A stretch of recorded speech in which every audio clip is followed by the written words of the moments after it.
Selamat pagi, saudara-saudari semua. Hari ini kita melihat kitab Bilangan pasal 5 yang disampaikan oleh Pastor Joas. Kita tahu pada saat melihat kitab Imamat dengan kitab Bilangan ada perasaan yang berbeda. Dan kitab Bilangan itu mengajar akan ketetapan Tuhan kepada umat dan mengajar umat sebagai jabatan iman juga. Dan di sini kita sampai membaca kitab 4 pasal sebelumnya yang menyatakan bagaimana untuk membentuk satu kelompok laskar dan mengajar para umat Israel bagaimana mereka untuk membangun sehingga mereka bisa melewati padang gurun dan masuk ke tanah Kanaan. Pasal 1 sampai dengan 4 kita melihat itu jumlah orang, dan tujuan dari jumlah orang ini ada tujuan, dan kita melihat bagaimana Allah menjaga orang Israel bagaimana menggunakan 12 suku dan mencatat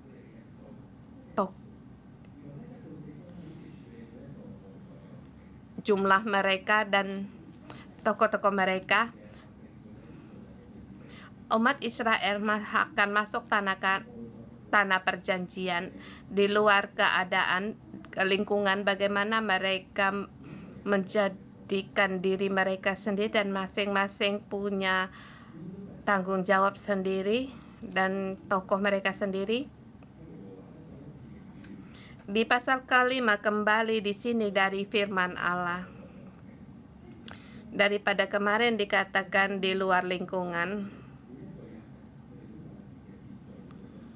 di sini mengatakan orang Israel setiap orang harus mengikuti dan punya ketetapan sendiri. Dan hari ini di pasal kelima dengan tema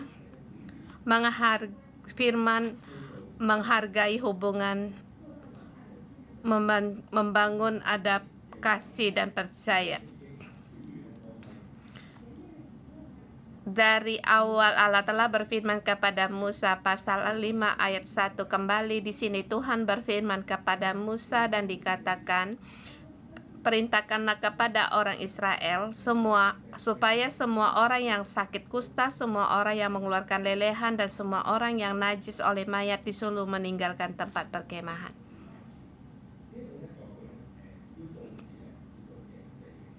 Ini untuk menjaga kekudusan kemah pertemuan. Ayat 1 sampai 4 dalam tema kecil saya berikan. Berwaspada dan sucikan, hargai hubungan dengan Allah dengan manusia. Di sini mengapa harus menjaga dari kekudusan kemah pertemuan? Sebab Allah adalah Allah yang kudus. Di ayat ketiga, baik laki-laki maupun perempuan haruslah kau suruh pergi keluar di tempat perkemahan, haruslah mereka kau suruh pergi supaya mereka pergi menajiskan tempat perkemahan di mana aku tinggal di tengah-tengah mereka. Tempat ini ada tempat tinggal Allah dan Allah tinggal di tempat ini, maka dia harus menyelesaikan hal yang najis dan yang kudus. Sebab Allah kita kudus. Ayat keempat, maka orang Israel berbuat demikian. Maka setiap membaca di sini ada satu perasaan. Orang-orang yang sakit kusta dan yang mengeluarkan lelehan, baik laki-laki atau perempuan, atau mereka bersentuh dengan mayat, mereka tidak sengaja dan tidak ada orang yang mau ada penyakit kulit atau mengalami pendarahan, dan tidak ada orang yang sengaja mau menyentuh mayat. Ini bukan kesalahan yang mereka sengaja, tetapi harus menghadapi penghukuman di luar kemah pertemuan. Dan terlebih dahulu kita harus mengenal akan perintah ini. Di kitab Imamat di dalam Alkitab ada menyatakan bagaimana menyelesaikan hal-hal mengenai mayat. Jadi di sini tidak diulangi. Kalau kembali melihat di kitab Imamat dengan satu kata saya katakan dalam keadaan yang demikian. Pergi yaitu untuk kau kembali lagi. Dan di kitab Imamat dalam menghadapi kenajisan, sesungguhnya lebih banyak peraturan ketetapan untuk mengajar orang Israel bagaimana agar orang ini kembali di dalam perkemahan dan bagaimana para imam memeriksa mereka. Ini adalah hal dari satu komunitas, bukan hukuman, tetapi harus mengajar orang Israel untuk berjaga-jaga. Di depan di pasal kelima ada dikatakan, mengatakan anak Harun yang berbuat kesalahan. Di pasal kelima ayat keempat dikatakan, tetapi Nadab dan Abihu sudah mati di hadapan Tuhan di padang gurun Sinai ketika mereka mempersembahkan api yang asing di hadapan Tuhan. Dalam menghadapi hal ini, untuk mengingatkan orang Israel harus sering-sering berjaga-jaga dan sering-sering untuk taat. Dan kita jangan merasa ini adalah suatu masalah yang kecil, tetapi dari kebiasaan kehidupan dimulai, orang Israel dilatih untuk berjaga-jaga dan hidup dalam kesucian. Jadi mereka di dalam satu komunitas yang najis dan yang tidak najis. Ini bukan hanya mengatakan tentang dosa, tetapi satu peringatan latihan dalam hidup agar Tuhan yang menjadi pusat, dan sering-sering melatih Allah. Dia Allah yang kudus, Dia Allah yang kudus. Dan di sini saya mengatakan untuk menghargai hubungan antara manusia dengan Allah, sebab manusia harus sering-sering untuk menghadiri kehadirat Allah dan juga menyediakan tempat ini menjadi kudus dan memilih untuk taat. Di ayat keempat dikatakan, maka orang Israel berbuat demikian.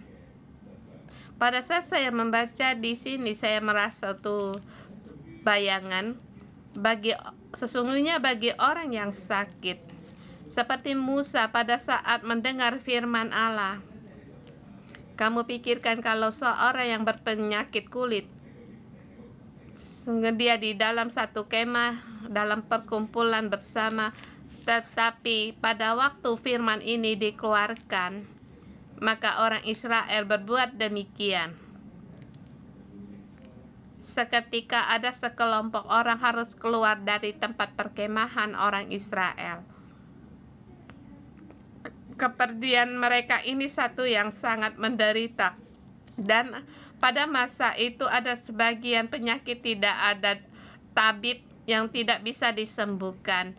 Mereka hanya memilih untuk mengasingkan diri dan meninggalkan mereka. Satu hal yang penderitaan, aku tidak sengaja berbuat dosa atau pelanggaran, tapi saya memilih untuk meninggalkan mereka. Jadi bagi orang yang sakit, mereka harus percaya pada kelompok ini. Pada saat saya sembuh, mereka akan kembali menerima saya, bukan selamanya berkata bye-bye. Mereka harus percaya kepada imam, percaya kepada iman untuk memeriksa mereka sehingga mereka bisa kembali pulang. Bahkan percaya kepada Allah. Allah ini menyuruh saya meninggalkan tempat ini. Apakah Allah akan menjaga saya atau saya menyembunyikan kenajisan saya? Sesungguhnya ini menguji kepercayaan manusia dengan Allah. Mungkin ini juga menguji bagi keluarga mereka, orang rumah mereka. Mungkin yang najis itu salah satu dari anggota keluarga mereka. Mereka tidak taat pada satu komunitas ini dan menyembunyikan penyakit mereka atau menyembunyikan kenajisan mereka. Satu kelompok ini harus ada kasih dan percaya yang saling terbuka, saling percaya, percaya kepada Allah yang melihat. Dan saat ini saya tidak tahu apakah kalian ingat waktu di pandemik. Kita pun harus demikian melatih kita untuk saling percaya. Kita percaya kepada sesama kita pada masa dalam komunitas staf gereja. Kami tetap di sini bekerja melayani. Sesungguhnya ini melatih, menguji kami untuk saling percaya. Adakah di antara di sini mereka yang sakit, mereka tidak PCR? Mungkin dia batuk sekali di kantor, apakah dia juga kena COVID?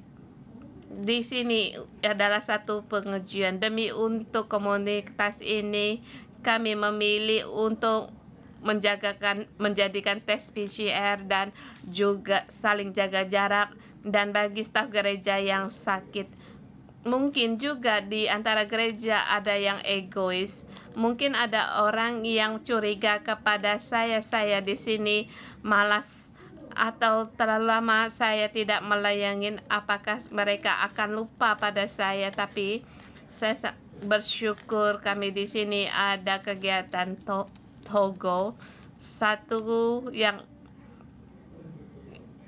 sangat dalam tentang kasih dan kepercayaan.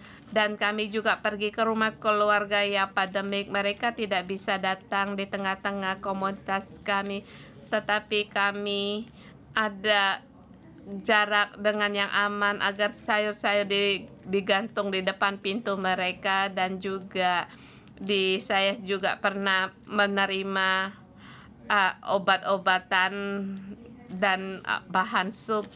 Kami tidak buka pintu, tetapi sudah digantung di luar. Demikianlah kami saling menjaga kepercayaan. Dan di sini harus kudus. Terlebih dahulu Allah membangun kepercayaan antara manusia dengan Allah. Terbalik, kalau tanpa peraturan ini, maka sesama dengan satu komunitas pun sulit untuk saling percaya. Di sini dengan hukum memberitahukan pada kita, kamu yang kudus dengan yang najis itu harus ada jarak. Tetapi kalau tanpa peraturan, manusia akan menyelesaikan sendiri. Kamu menyentuh mayat, kamu ada kusta, imam pun tidak peduli, maka aku yang mengurusmu.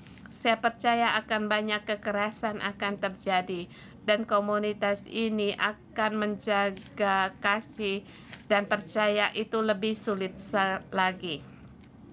Di sini di luar melihatkan satu hukum, tetapi ini adalah latihan tentang kasih dan percaya, dan setiap orang untuk berjaga-jaga agar semua dalam perkemahan semuanya kudus dan sempurna. Memang ada yang berkorban. Saya percaya bagi yang sakit, mereka pun dengan berkorban dengan pengorbanan mereka di dalam hukum, tetapi mereka saling bersama untuk saling menjaga, saling percaya. Ayat seterusnya, ayat 5 sampai 10. Di sini percaya dan saling peduli dengan satu dengan yang lain. Di ayat ayat ke-6, di sini Tuhan kembali berbicara, katanya berbicara kepada orang Israel apabila seseorang laki-laki atau perempuan melakukan suatu dosa terhadap sesamanya dan oleh karena itu berubah setia terhadap Tuhan, maka orang itu menjadi bersalah. Di ayat ke-6 ini menyatakan orang sengaja berbuat kesalahan. Dikatakan apabila seseorang melakukan dosa, dan di ayat ke-8 dan di sini dosa ini yaitu berubah setia.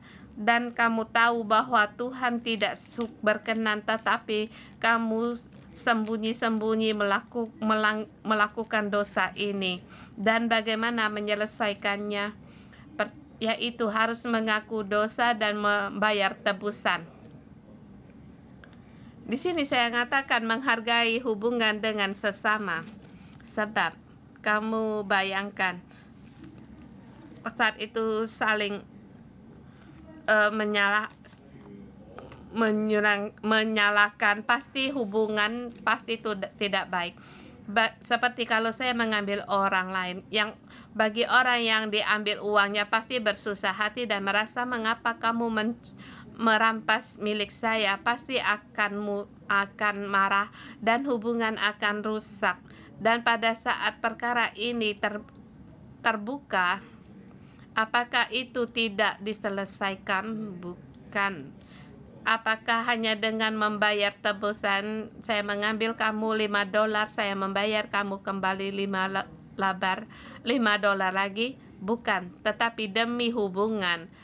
Di ayat ke-7 dikatakan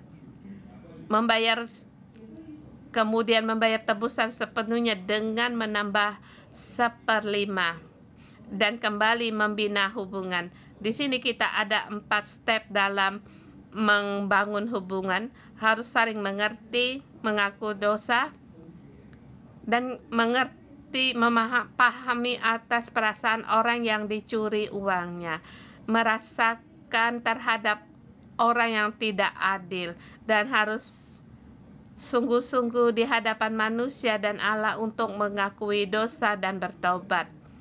Bertobat artinya untuk mengambil keputusan tidak lagi melakukan hal ini. Dan yang terakhir, haruslah membayar tebusan sepenuhnya. Seperti hubungan suami istri, kita sebagai suami dan sering-sering harus minta maaf.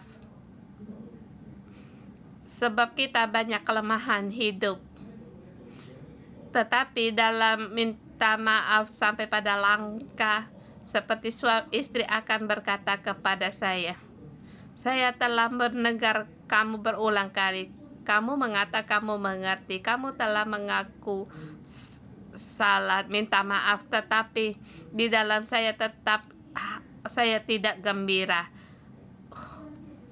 Kuncinya di seperti 1/5 ini, yaitu membayar tebusan agar kamu dapat merasakan rasa sakitmu akan menjadi sukacita bagi istrimu. Itu hal yang sangat nyata, sebab di Alkitab menyatakan murka ini bukan hanya bisa diselesaikan dengan minta maaf, tetapi dengan membayar tebusan untuk menyatakan kamu sungguh-sungguh berubah. Ayat 8-9 di ayat ini ada kespesialan, dikatakan untuk menghargai hubungan dengan sesama, dan di sini dia ada di sini, saya bayar dengan dia, sudah selesai, tetapi masih ada langkah lain dengan hubungan sesama, yaitu rasa bersalah. Jadi ayat 8-9, tetapi apabila orang itu tidak ada kaumnya, kepada siapa dapat dibayar tebusan salah itu? Yaitu pada saat dalam hati saya ingin membayar tebusan itu, tetapi pihak yang ingin saya bayar itu sudah tidak ada. Maka dikatakan di sini, maka tebusan salah yang harus dibayar itu harus kepunyaan Tuhan, adalah bagian iman, dan juga tidak dicampur menjadi tebusan salah, tetapi ini secara lain, agar di dalam hatimu ada penyesalan. Dan di sini pada saat dalam hidup kita membawa rasa kesalahan, kita tahu dalam satu komunitas satu hal yang terjadi seperti seorang ayah, ibu, kalau dia merasa bersalah kepada generasi berikutnya, dia ingin membayar tebusan, ada kemungkinan dia membayarnya kepada cucunya. Tidak ada garis, dan di dalam hidupnya ada penyelewengan, atau dalam hubungan laki-laki dan perempuan, dalam hubungan sebelumnya membawa rasa bersalah. Kalau tanpa diselesaikan, maka masuk dalam hubungan berikutnya akan menjadikan satu hubungan yang juga tidak benar, akan ada penyelewengan. Demikianlah hubungan dengan sesama pun sama, dalam pengembalaan pun sama. Kalau kita sebagai ketua sel di dalam pengembalaan kita merasa bersalah kepada anggota sel kita sebelumnya, maka kita terhadap anggota yang baru, kita tidak bisa dengan kebenaran kita mengajar. Sebab di dalam komunitas bukan hanya menyelesaikan hal yang merugikan, dan juga harus menyelesaikan perkara rasa bersalah, dan harus datang di hadapan Allah untuk seluruhnya dibayar tebusan. Saya pikirkan kalau tanpa di perkemahan ini tidak ada ketetapan demikian, manusia tidak akan bisa membangun percaya dan kasih. Di minggu kemarin di ibadah anak remaja terjadi sesuatu. Saya percaya staf gereja saya, Michael, setelah selesai kebaktian, di seluruh ranselnya hilang. Satu ranselnya hilang, di dalamnya ada komputer, ada kartu di situ. Hanya HP-nya yang di kantong dan dompetnya juga ada di dalam ransel, dan itu terjadi di tengah kebaktian. Dan apa yang kalian pikirkan? Langsung akan berpikir, apakah di sini ada salah satu kaum muda, mereka tangan mereka kotor?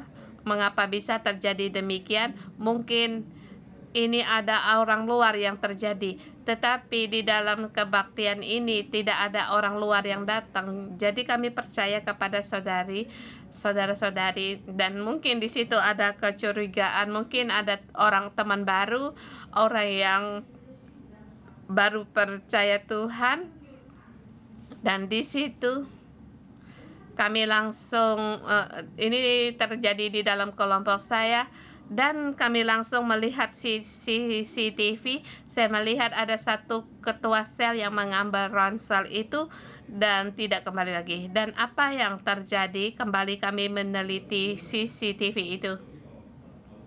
Rupanya ketua sel itu di tempat tak house, dia meletakkan kembali ranselnya di situ, dia tidak kembali lagi. Dia langsung berbincang dengan orang, tak sengaja dia mengambil ranselnya staf gereja itu dan pergi. Tetapi setelah beberapa menit kembali, ketua sel itu datang mengambil ranselnya kembali, kemudian pergi. Kemudian kami menghubungi dia. Dia sesungguhnya tidak ingat kalau dia mengambil ransel orang lain.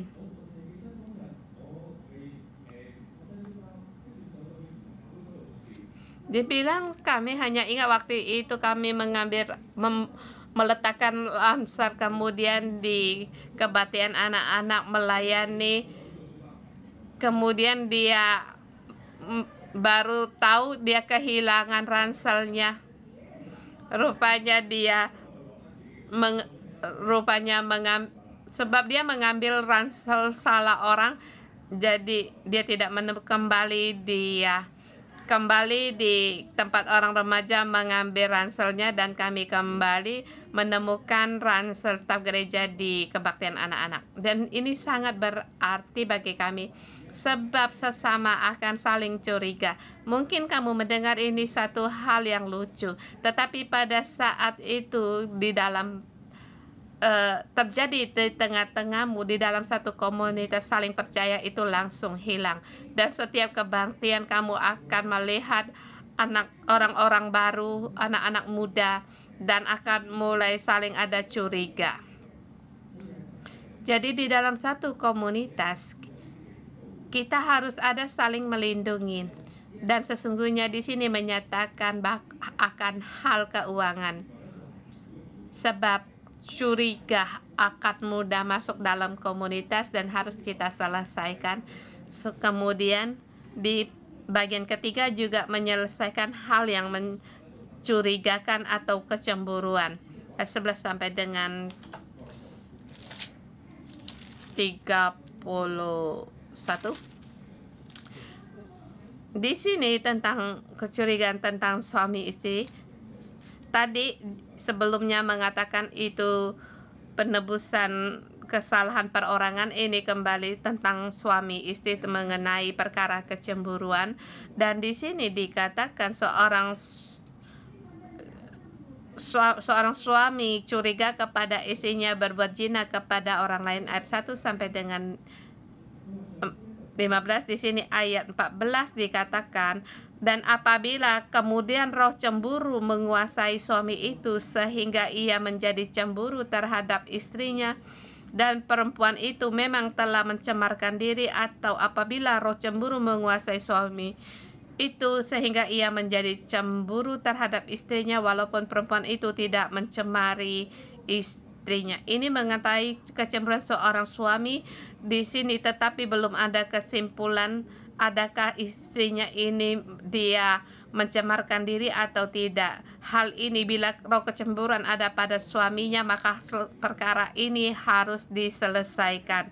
Maka ayat 15, makalah harus orang itu membawa istrinya kepada imam dan harus membawa persembahan karena perempuan itu.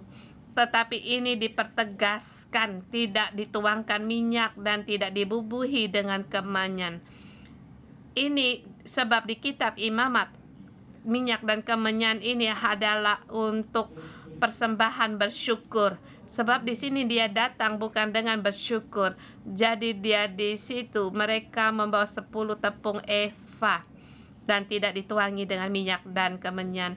Ini adalah korban sajian cemburu, suatu korban peringatan yang mengingatkan tentang kedurjanaan dan pertobatan, dan juga ini adalah untuk menyatakan ketidakbersalahannya.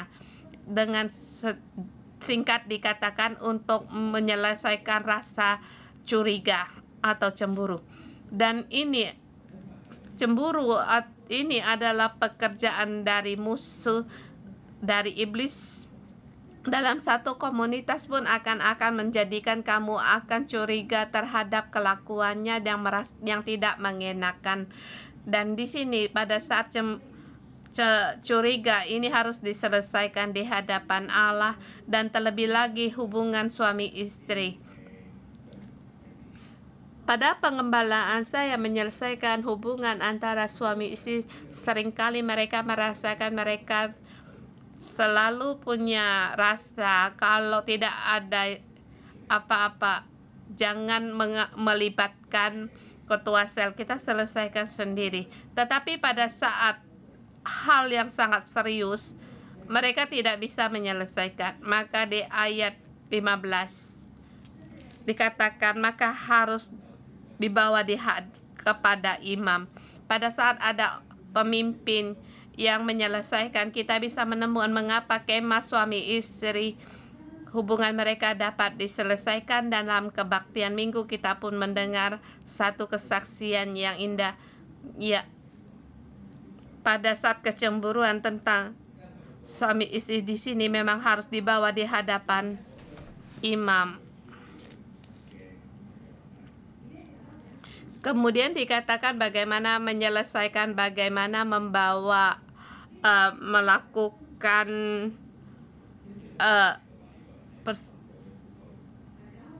menyelesaikan hal ini. Seperti ayat 17, membawa air kudus di dalam tempayan tanah dan memungut debu di lantai kemah dan dibubuhi ke dalam air. Dan di sini kalau memang dan diberikan kepada perempuan itu, kepada istrinya yang minum, dan air ini membawa kutukan. Pada saat kalau kamu tidak melakukan, kalau kamu melakukan, kamu akan di sini dia akan didatangi kutuk. Dia akan didatangi kutuk dengan perut yang mengembung dan rasa yang sangat sakit. Dan tetapi sebaliknya juga di ayat 28, tetapi apabila perempuan itu tidak mencemarkan diri, melakukan ia suci, maka ia bebas, dan dia di sini akan mendapatkan berkat.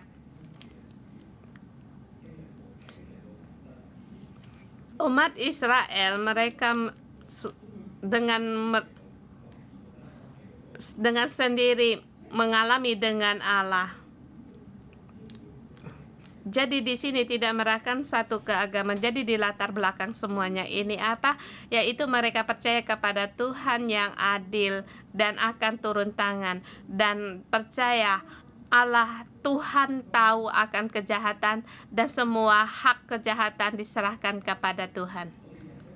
Kita sebagai manusia mudah curiga, kita cemburu, merasakan orang ini baik, orang itu tidak baik, kamu demikian menyakiti saya, pasti tujuan kamu itu tidak baik.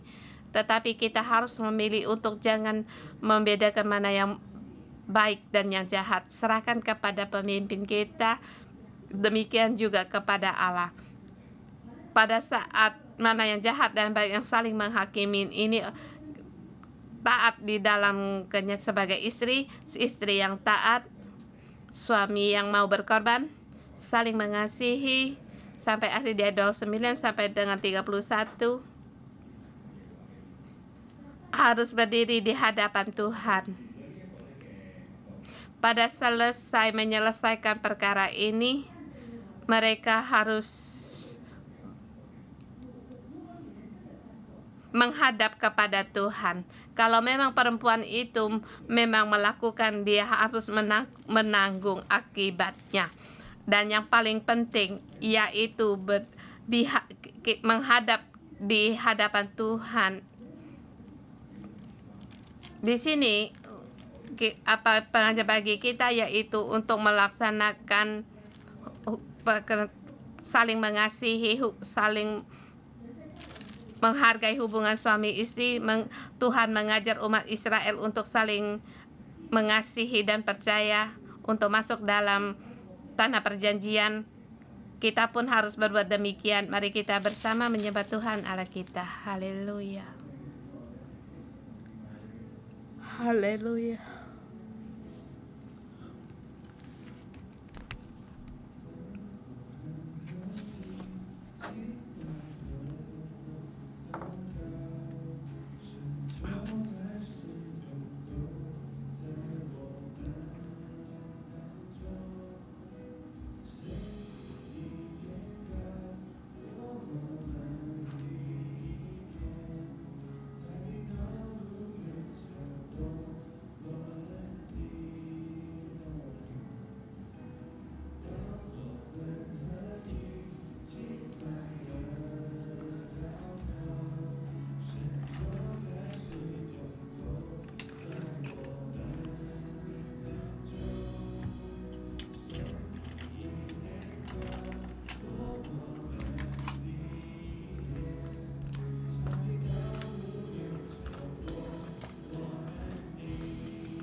Tuhan Yesus, kami berterima kasih dan memuji Engkau.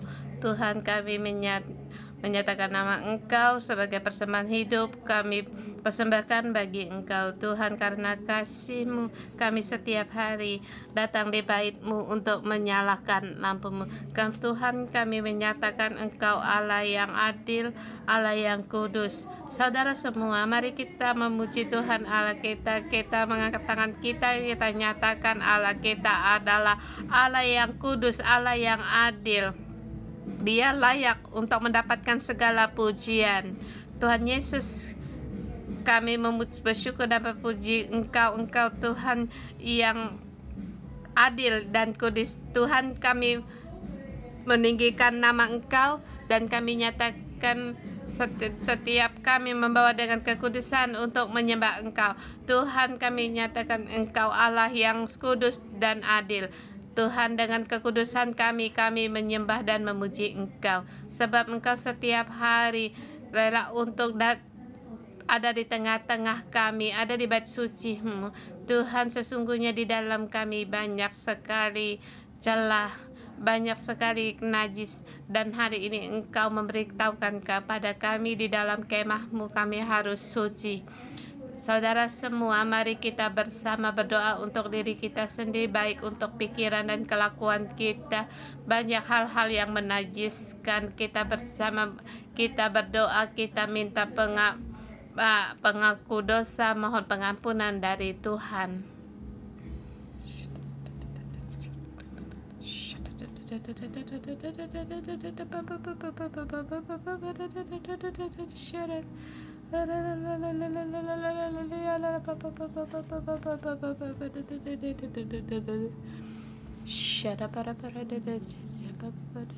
Roh Kudus, kami perlu akan Engkau. Roh Kudus, kami perlu akan Engkau. Mohon Engkau terangi dosa-dosa kami. Engkau tinggal di tengah-tengah kami. Engkau tinggal di dalam hati kami. Tuhan, kekudusan kami, Allah kami, Allah yang kudus. Bagaimana dengan kami?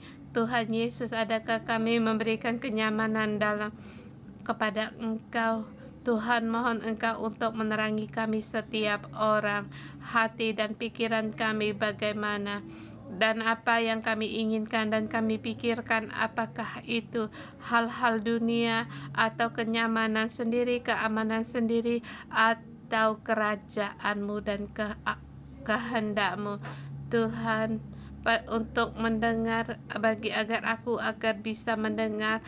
Tuhan, mohon Engkau ampuni, sebab di dalam pikiran kami yang kami dipenuhi oleh pikiran dan keinginan kami sendiri, sehingga kami tidak bisa mendengar.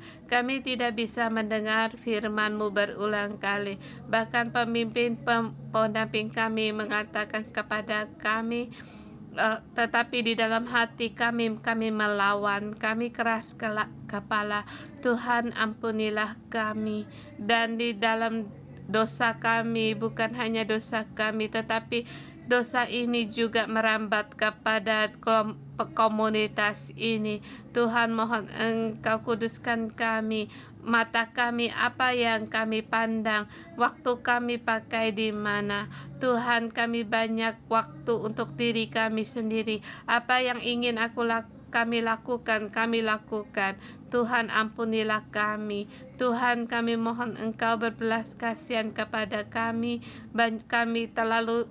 Kami tercemar. Dunia yang katakan kami dengar, yang dunia kejar kami pun menginginkan. Tuhan, kami tidak bisa berpegang pada kekudusan dan kami tidak bisa menguduskan diri kami menjadi milik Tuhan, umat Allah, kerajaan yang kudus. Kami terpisah. Tuhan, ampunilah kami di dalam gereja. Kami berkata dan di dalam dan di luar kami berbeda. Tuhan, ampunilah kepalsuan kami. Ampunilah mulut kami ini berdosa, penuh dengan jas yang kami kata-kata yang menajiskan, kata-kata gosip, kata-kata yang mencemarkan. Tuhan, ampunilah kami. Ampunilah apa yang kami katakan mulut kami, makin di dalam hati kami pun banyak hal-hal yang kami sembunyi, bahkan kami tidak berani memberitahukan kepada orang lain. Tuhan, ampunilah kami.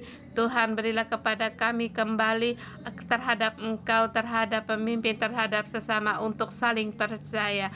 Tuhan, pulihkan kepercayaan kami dan kekudusan kami. Tuhan, kuduskanlah kami. Tuhan, kuduskanlah kami. Tuhan, mohon Engkau tolonglah kami, beri kami hati yang merendahkan diri, tidak mengandalkan kedagingan kami. Pada saat sesuatu terjadi, kami hanya mengandalkan Engkau dan percaya kepada Engkau. Saudara semua, apakah kita terhadap Allah kita percaya dan ada kasih? Di dalam masalah kita menghadapi kesusahan, apakah hati kita mulai goyah? Pada saat kita sakit atau hubungan suami istri mulai retak, kita meletakkan Tuhan, menyampingkan Tuhan, kita tidak percaya Tuhan sebagai penolong bagi kita. Kita menggunakan pikiran kita untuk melakukan segala hal. Saudara semua, di dalam hati, pikiran dan kita beritahu kepada Tuhan. Tuhan, berilah kami kepada Engkau penuh dengan kasih dan percaya. Engkaulah menara kami yang kuat. Mari kita bersama berdoa.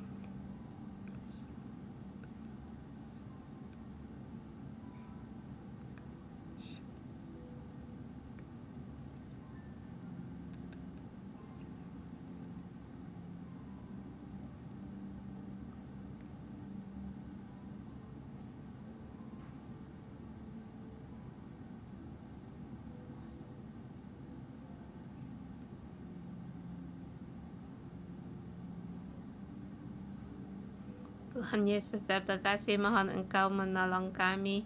Tolong kami hubungan dengan Engkau semakin nyata, dan hubungan kami dengan Engkau bukan hanya didirikan dalam keadaan kami yang baik, tetapi Tuhan, kami tahu Engkau Allah yang memberkati kami. Tuhan, beri kami percaya kepada Engkau di dalam keadaan yang susah. Kami tetap percaya Engkau Allah yang mengasihi kami setiap orang, walaupun dalam kesusahan, walaupun kami tidak dapat melihat Engkau, tapi berilah kepercayaan ini Engkau letakkan di dalam hak kami, agar kami tetap percaya Engkau lah yang berkuasa di dalam hidup kami, dan di dalam setiap keadaan punya rencanamu yang indah. Tuhan, tolonglah kami. Buanglah segala ketidakpercayaan dan keraguan kami terhadap Engkau. Terlebih lagi seperti merasa di dalam kesusahan Engkau tidak mendengar doa kami. Seperti Engkau meninggalkan kami, Engkau tidak menolong kami, kami tidak menjamah Engkau. Tetapi Tuhan, berilah kami, pulihkan kami, iman kami kepada Engkau. Engkau Allah yang tiada batas. Bukan hanya Engkau menolong kami di baik dalam keadaan yang baik atau yang susah. Engkau tetap ada di tengah-tengah kami. Biarlah kami semakin percaya kepada Engkau. Berilah kepercayaan ini kepada kami sehingga hubungan kami semakin nyata kepada Engkau. Baik keadaan yang menghasilkan atau dalam keadaan yang susah, kami tahu Engkau tetap menyertai kami.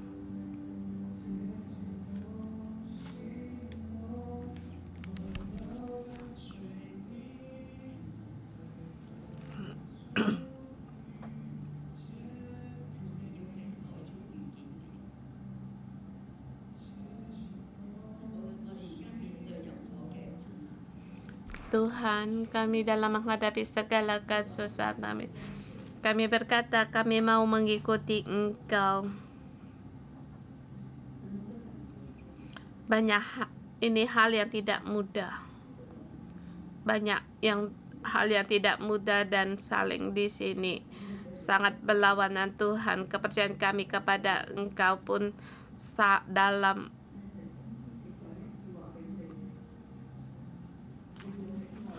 berantakan.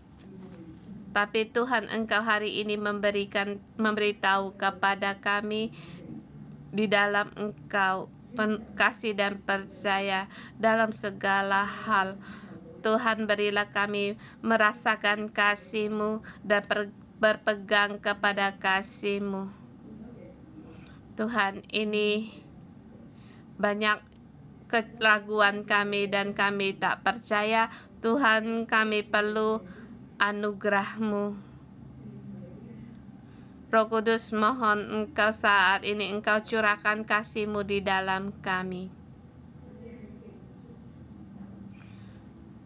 Tuhan, Engkau ada di tengah-tengah kami, Engkau mengasihi kami di semua orang. Tuhan, jamalah tangan-Mu di atas hati kami, yang kasih-Mu masuk di dalam jiwa kami, di dalam roh kami. Tuhan berkata, anakku, kamu sering-sering tidak percaya dan sering bertanya apakah engkau mengasihi aku. Saudara semua, pagi hari ini Tuhan kembali memberitahukan kepada kita, Dia ada di tengah-tengah kita. Dan anakku, aku mengasihimu, aku berkorban untukmu. Dan Tuhan memberitahukan kepada kita, aku berkorban demi kamu.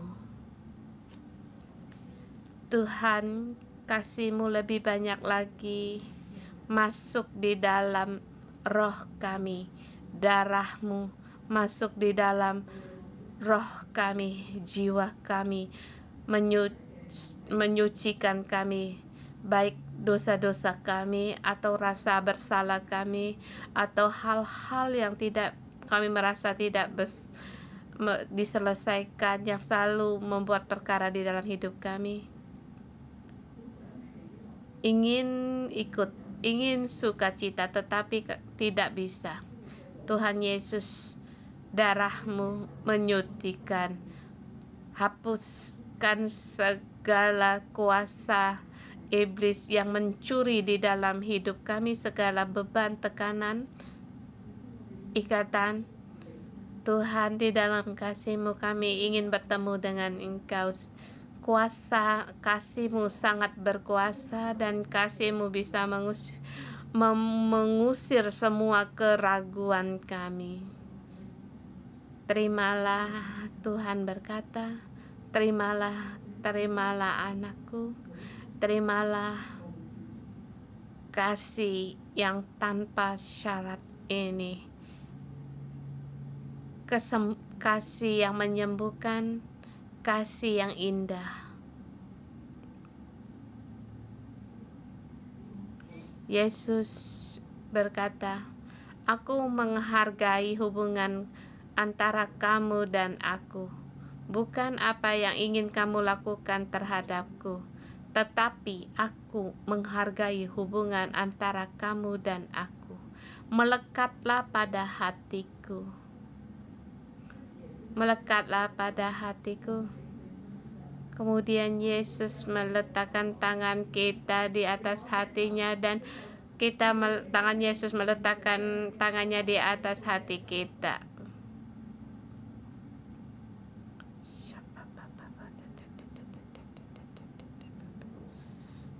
Rasakan kasih Allah. Ambil kuasa kasih.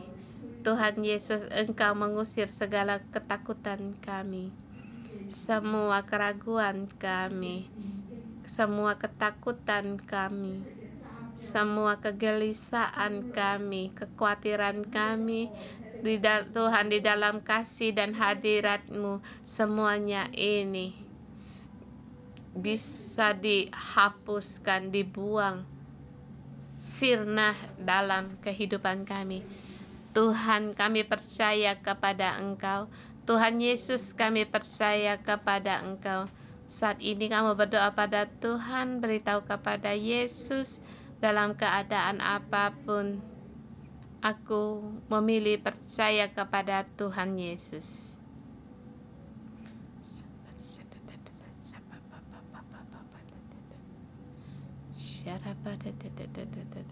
Tuhan Yesus, aku percaya kepada Engkau. Engkau menolong aku di dalam keadaan ini. Aku memilih untuk percaya kepada Engkau.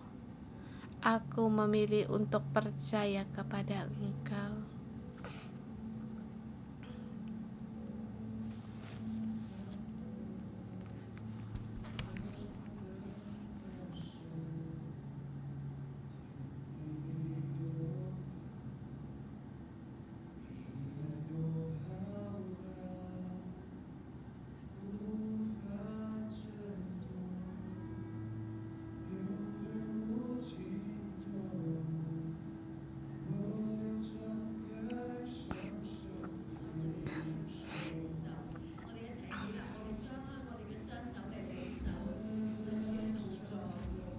Kita buka kedua tangan kita terima kasih Tuhan.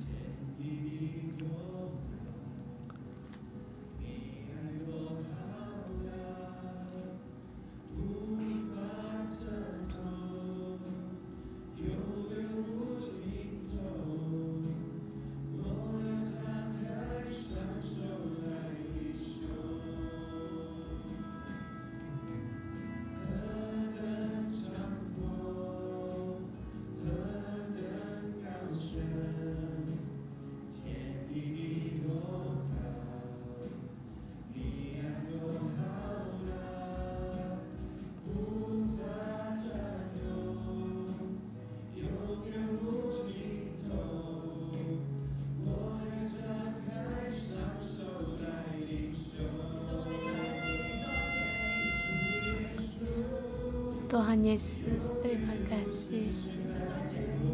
Terima kasih Tuhan, Engkau selamanya mengasihi kami. Engkau tidak meninggalkan kami.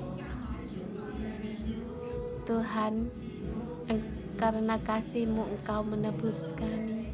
Terima kasih Tuhan Yesus.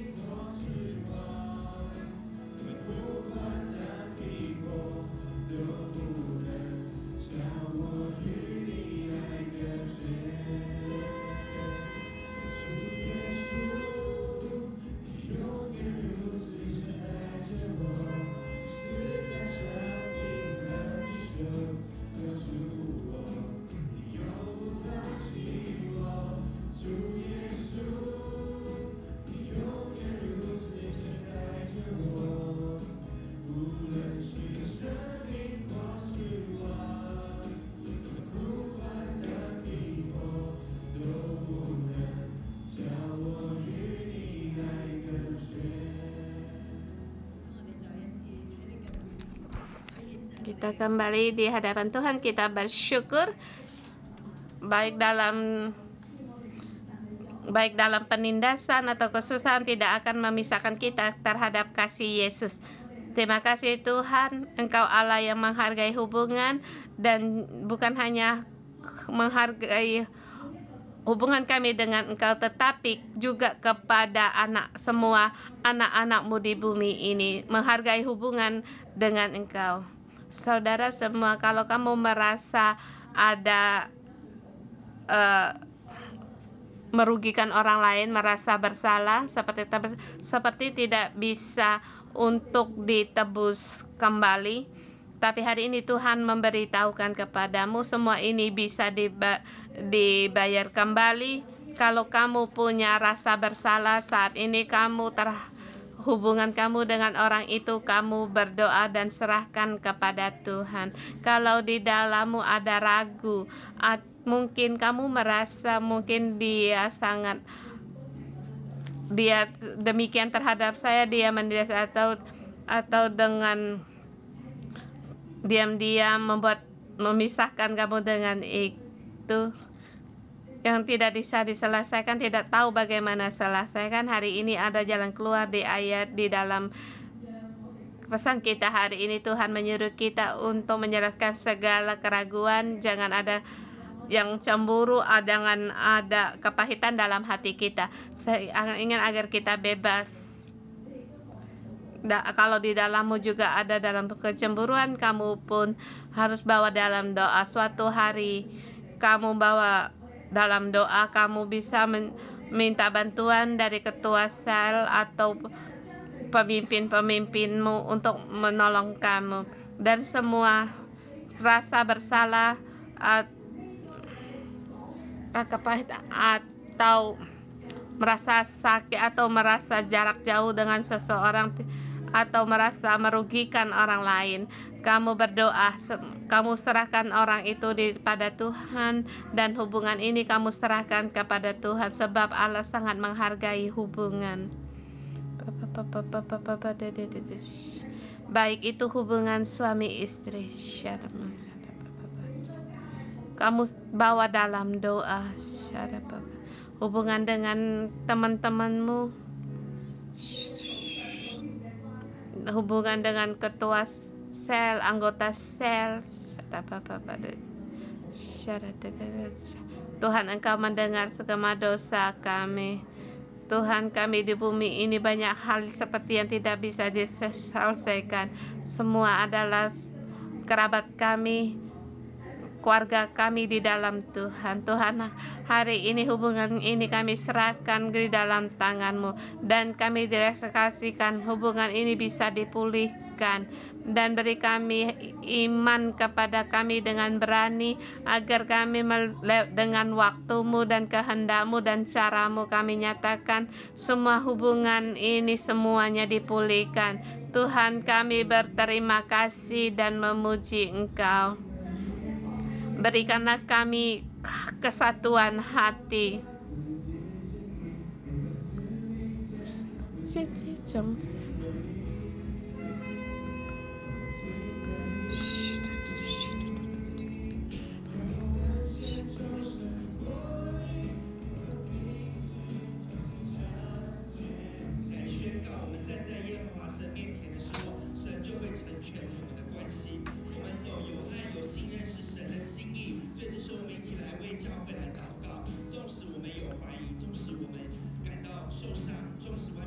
Mari kita berdoa untuk gereja kita, membina kita di dalam satu komunitas dengan kasih dan percaya. Kita berdoa agar kiranya kerajaan Allah datang dan menjadikan komunitas 611 komunitas yang penuh dengan kasih dan percaya.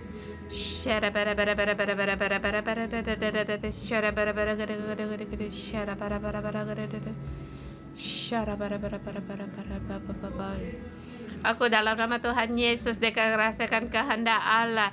Kita berjalan di dalam kehendak Allah, sebab Allah menghargai hubungan. Walaupun kita tidak sempurna, tetapi pada saat kita mengubah segala pikiran kita tersetuju kepada Allah penuh kasih dan percaya, kita akan menjadi satu komunitas yang penuh dengan kasih dan percaya. Tuhan, Engkau mengasihi kami, Engkau memilih kami dalam komunitas, dalam Engkau kami tertuju kepada Engkau.